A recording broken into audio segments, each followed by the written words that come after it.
my name's Matthew. Today, I've been coloring at my desk with one of my favorite colored crayons.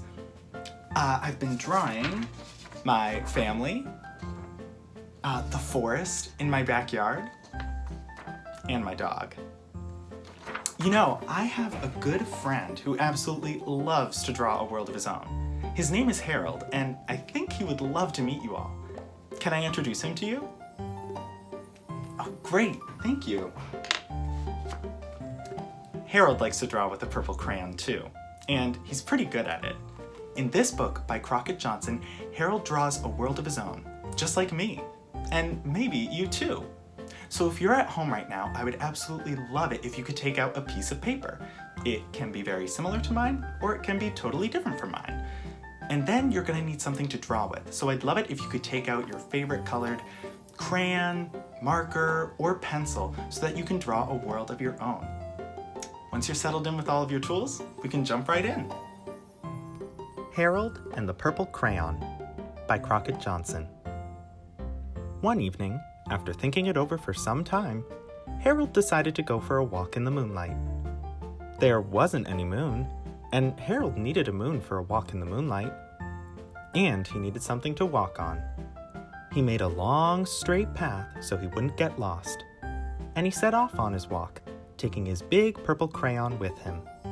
But he didn't seem to be getting anywhere on the long, straight path. So he left the path for a shortcut across a field, and the moon went with him. It seems like our friend Harold wasn't really getting anywhere on his path, which leads me to a question that I have for you. Have you ever gotten lost? I know I have, and sometimes it can feel a little scary, but it can also feel kind of exciting.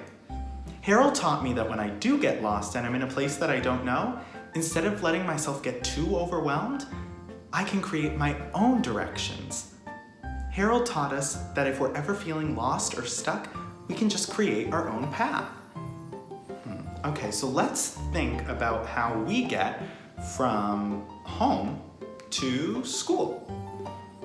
Let's see, is your school super close to your home, or is it very far? I know that mine is very far, like very, very far. I go to school in a town called Evanston, which is super close to the city of Chicago. I'm going to draw a pencil to indicate that that's where my school is on my map. But my family lives all the way in a city called Boston. Now I'm going to draw a little home where Boston is. Sometimes, when I'm traveling back home and I wonder where I am, I like to draw this path for myself to know where I'm headed. Now you can draw your own path from your school to your home. Take as much time as you need and feel free to pause the video here if you need extra time creating your amazing path.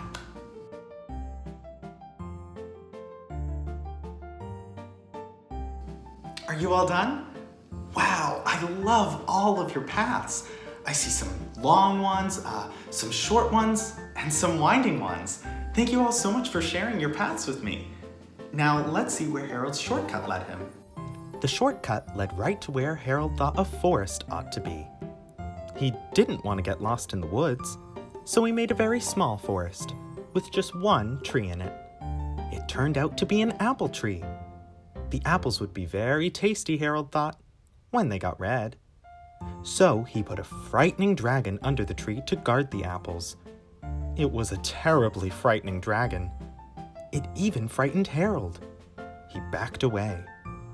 His hand holding the purple crayon shook. Suddenly, he realized what was happening. But by then, Harold was over his head in an ocean. He came up, thinking fast, and in no time he was climbing aboard a trim little boat. He quickly set sail, and the moon sailed along with him. Wow, Harold just used a lot of problem-solving skills. Did you see him draw that boat super quickly? I was worried about him. You know, whenever I'm in a sticky situation, I wish I could just draw something to help me out. Like when I'm outside. Whoa! And I realize I forgot my coat. Oh no. Wait a minute. Maybe all of you at home can help me draw my coat, just like Harold drew his boat. Let's see.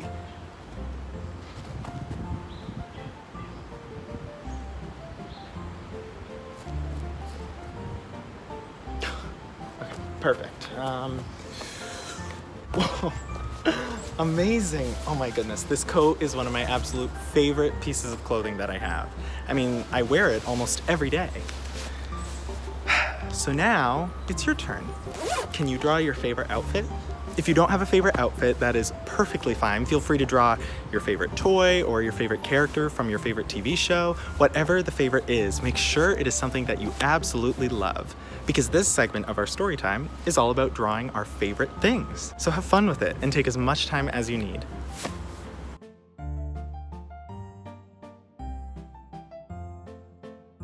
Are you all done? It's so much fun drawing what we love. And it's important to embrace some of our favorite things because at the end of the day, we love them so much because they bring us so much joy. Like my coat brings me so much joy because it keeps me warm. Harold's boat brings him joy because it keeps him afloat. Let's see where Harold is now. After he had sailed long enough, Harold made land without much trouble. He stepped ashore on the beach, wondering where he was. The sandy beach reminded Harold of picnics, and the thought of picnics made him hungry. So he laid out a simple picnic lunch. And there was nothing but pie. But there were all 9 kinds of pie that Harold liked best. When Harold finished his picnic, there was quite a lot left. He hated to see so much delicious pie go to waste. So Harold left a very hungry moose and a deserving porcupine to finish it up. All of those pies are making me hungry. In fact, I think it's just about time for me to go get some lunch. Whenever my stomach tells me it's lunchtime, I make sure that I head over to the dining hall to grab some of my favorite food. Can you help me draw some broccoli?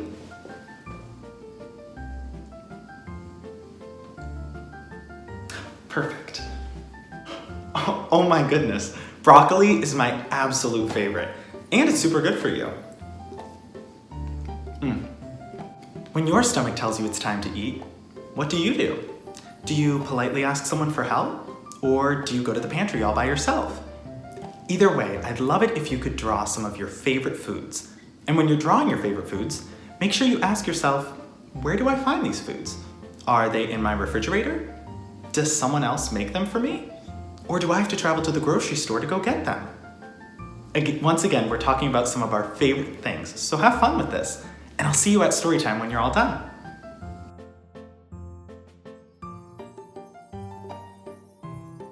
All of this imagining is making me super excited to get ready for dinner later today. Can you show me what you drew on your piece of paper? Whatever you chose to draw, can you think really hard about how much you love that food? Or how happy your stomach is when you eat it? While you think about some tasty treats, let's go see what Harold's up to. After feeding the pies to the moose and the porcupine, off he went, looking for a hill to climb, to see where he was. Harold knew that the higher he went up, the farther he could see. So he decided to make the hill into a mountain. If he went high enough, he thought, he could see the window of his bedroom. He was tired and felt he ought to be getting to bed. He hoped he could see his bedroom window from the top of the mountain. But as he looked down over the other side, he slipped, and there wasn't any other side of the mountain. He was falling in thin air. But luckily, he kept his wits and his purple crayon. He made a balloon and he grabbed onto it. And he made a basket under the balloon big enough to stand in. He had a fine view from the balloon, but he couldn't see his window. He couldn't even see a house. So he made a house with windows. And he landed the balloon on the grass in his front yard. None of the windows was his window. He tried to think where his window ought to be. He made some more windows. He made a big building full of windows. He made lots of buildings full of windows. He made a whole city full of windows. But none of the windows was his window. He couldn't think where it might be. He decided to ask a policeman. The policeman pointed the way Harold was going anyway, but he thanked him. And he walked along with the moon, wishing he was in his room and in bed. Then, suddenly, Harold remembered. He remembered where his bedroom window was when there was a moon. It was always right around the moon. And then Harold made his bed. He got in and he drew up the covers. The purple crayon dropped on the floor, and Harold dropped off to sleep. Wow, Harold just had quite a journey. But thankfully, he made it back to his bed safely, using his imagination and his purple crayon.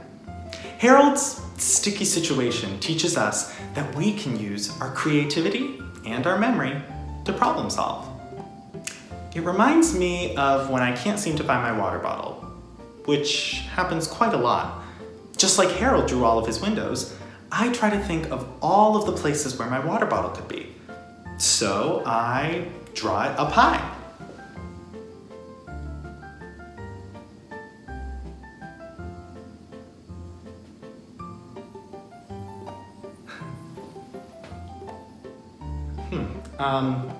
I draw it down low.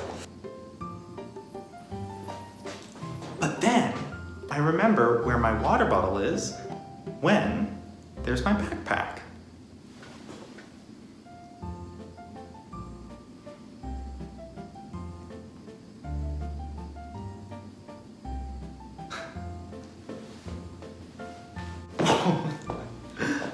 Just like Harold with his moon and his window, I have my backpack and my water bottle. Sometimes when you're trying to find things, what can be super helpful is drawing yourself a trusty map. So to close our time here together today, I would love it if you could draw yourself a map of your room using your drawing utensil. Try to include all of your belongings. Here's an example. This is a map of my room, which includes all of my belongings like my glasses, my backpack, my textbooks, my hamper. This is a super fun way to keep yourself organized so that you can always remember where everything is. Do you think if Harold had a map, he might be able to find his window? Maybe. So I leave you here today hoping you had a fun time drawing and listening to the story of Harold and the Purple Crayon. Thanks so much for watching.